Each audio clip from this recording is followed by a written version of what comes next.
Hi everyone, and welcome to your Week 8 Modern World Instructional Launch. To recap where we are in the class so far, the focus areas, we started with the Forms of Government focus area, and that one was to be done on September 19th. So we are pretty far behind now if you haven't done it. 12 out of 23 of you have completed it, and 8 haven't attempted yet, and that is not a very good number. But now there are a few of you, and you know who you are, that do not have to worry about this focus area because you came later in the year. Then the second one is the Enlightenment philosophers, and only 4 out of 23 of you have completed that. So that is not a good number. Take this guy's advice and let's get a move on. The project, I wish I could say it gets better, but it doesn't. The project has a couple checkpoints, 1, 2, and 3 were all due in September, and about a third of you have either started or completed that.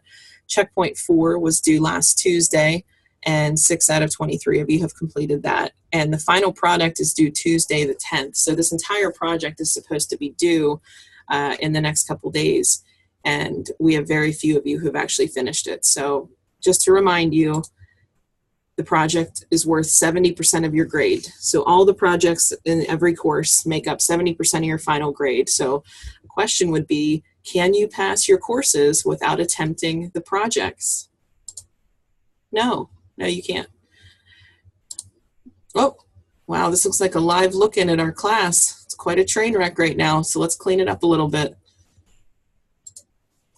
First, I want to give a shout out to Britton, Shane, Matthew, Alyssa, Sarah, and Laura for consistently submitting work every week. So you guys deserve a standing ovation by Adam Levine. Good job. So the difference being consistently. I know some of you are submitting work here and there, but you're either just consistently trying a checkpoint and not really doing the work that it takes to try to pass that checkpoint. So remember that these are the people that are consistently working with the focus areas and the checkpoints, and also remembering to do the instructional launches every week.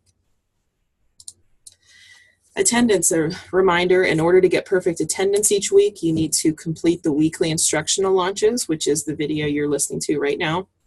And you also need to submit work on 5 days a week or end the week on pace. If it's okay if you only work in my class 1 or 2 days a week, as long as you are somebody that is on pace at the end of that week.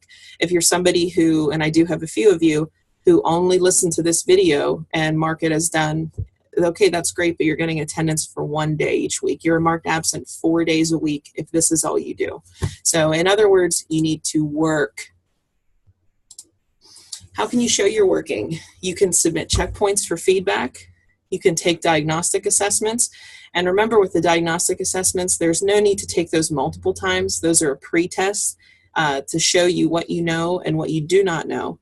What you do not know, then you just go into the playlist and you study that material and you learn it, and then you take the content assessments. So the content assessments are other ways to show that you're working.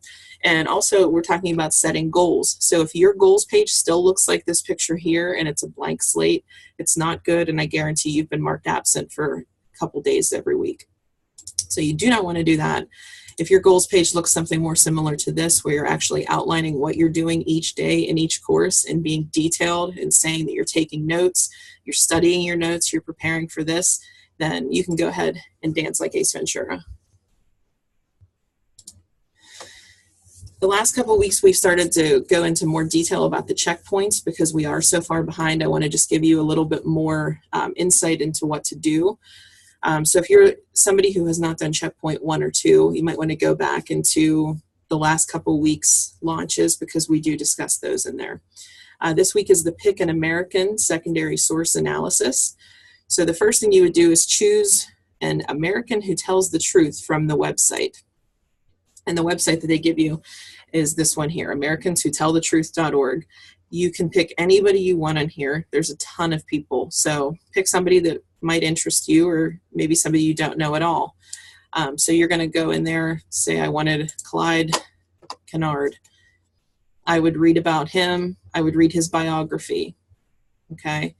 And then what you're going to do is you read the biography and you're going to list the important details from the source. But the word important is bolded because you do not need to list every detail. It's, you don't want to say, he had a dog. That's not an important detail. You want to be talking about details that back up what the main idea of that biography is.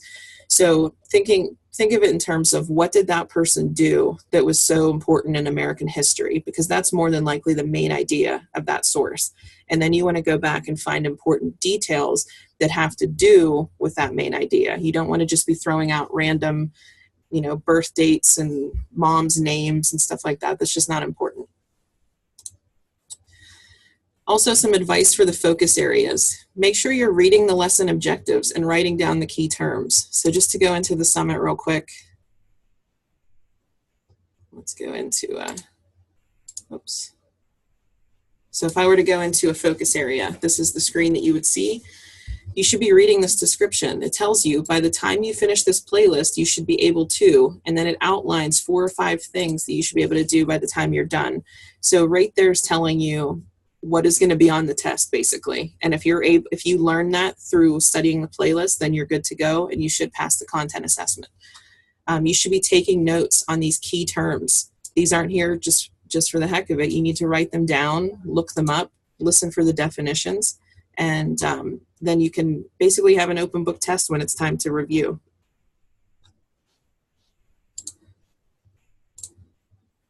So week 8 is October 18th to October 24th. And according to the PACE chart, you should have completed the Forms of Government focus area, Enlightenment Philosophers focus area, and checkpoints 1 to 4 of the project. So there are many of you who are not on PACE. It's okay. We're still in the first quarter. However, at the end of week 9, that is the official end of the first marking period. And if you are one of those people who have not worked in an entire marking period, that is not good news for you. I'm here to help. I want to help you guys. I want to see everybody do well. But at the end of the day, in self-directed learning, I can't do it for you. You need to reach out to me. I don't know what to do if you don't tell me where you're struggling or what's wrong. So reach out to me and get to work this week. And we'll end on a school hack, number 3. Peppermint stimulates the brain and helps with concentration. So maybe while you're studying your schoolwork, you could be chewing some gum or eating a mint or something like that. So it's a good idea. All right, well, if you need anything this week, please reach out to me. And if not, I will see you guys next week.